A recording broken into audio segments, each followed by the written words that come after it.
me he didn't want them to praise God in the midst of the fire because he knew that God would bring him out. He knew. He knew. He knew. If you can just think back on the time that you was like struggling real heavy. Did God not come through? Did he not come through? Did he not come through? Every time. Every time. And so, I come here today to let you know God is still with you, no matter what you're going through. No matter where you at, where you go, how far you go. If you away from her for a long time and she away from you for a long time, y'all still got God. Y'all still have God.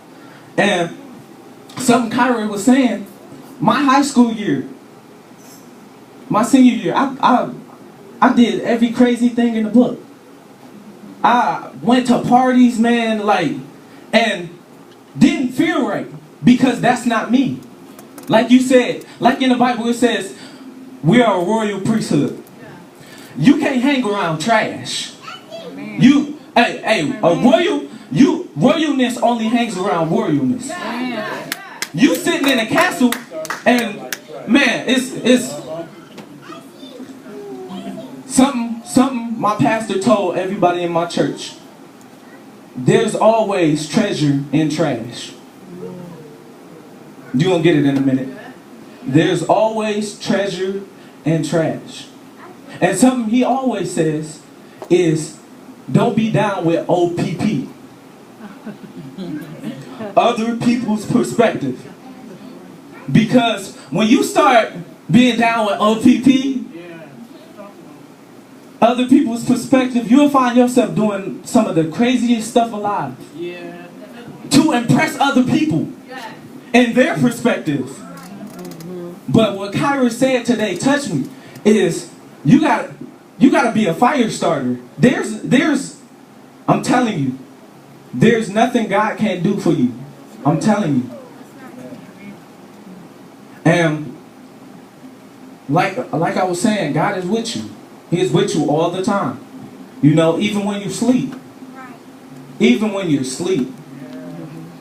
You know, and things we go through in life, like a few years back, I lost my grandfather. The hardest thing our family could ever go through. But we still stayed strong through that. My dad was the toughest through that. And that was his father. And I look up to my dad as in my role model, the biggest role model ever. Because he says, in life, the strongest thing he can ever tell me is, in your life, you can't be too churchy. You're still young. You're still going to go through some stuff. Do y'all hear me? You're still going to go through some stuff, so you have to have a balance in your life. You hear me? All right? So, getting back to the word, it says God is still with you. And he says he'll never leave you or nor forsake you. Yes. And we was talking about the relationship, and he says, I said, in a relationship, when you start a relationship, you say, to death do us part, right? So God is looking for that person. And it's going to be all of y'all today. I mean, God is looking for that royal priesthood that we are. And he's looking for you to say yes. All he wants is a yes. A relationship. Until death do us part. And, you know, the crazy thing about it is, some of us are scared of taking that commitment step. And, like, you can only run for so long. I'm telling you. My mama told me this, man, last night. You can only run from God for so long, I found. Jesus. My mama, I love my mama to death. Do us part. To life. To life. And the thing my mom is teaching me is how to be responsible and how to be a man. And you know, my mom and my dad, they are good parents. I have the best parents in the world. I beg to differ. But my mindset is, when I get rich and to the point I can do something for them, I'm going to do the world for them. You know, my thing is to bless the people that have poured into me my whole life. You know, and, you know, God is still going to be with me through that. You know, through all my trials, all my tribulations, everything that I'm going through, everything that you're going through. I'm telling you, God is going to be with you. I'm telling you. It's too good to be true. It sounds too good to be true that this man is with you all your life. From the day you was born to the day you die.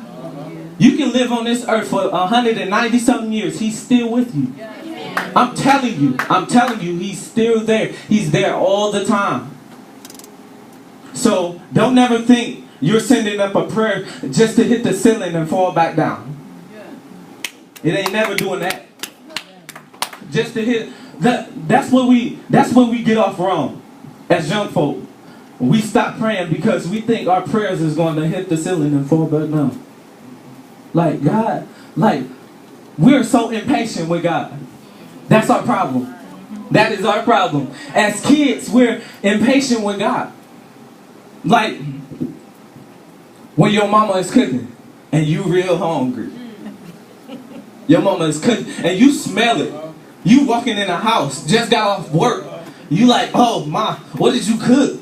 She like, I'm not done yet. I'm looking like, ma, I'm hungry. Come on, hurry up. She's like, you have to wait.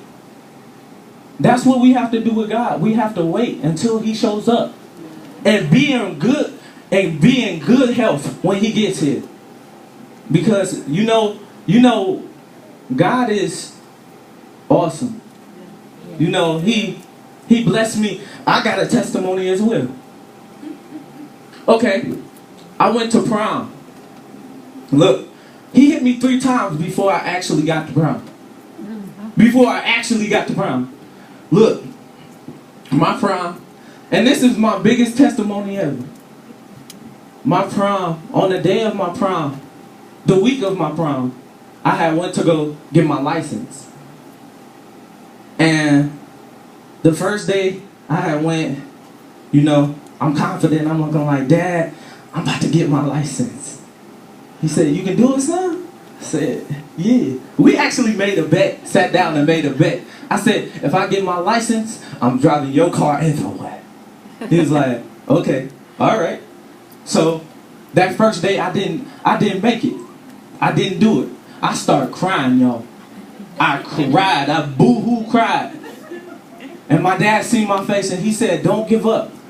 He was like, you need somebody in your life that won't give up on you.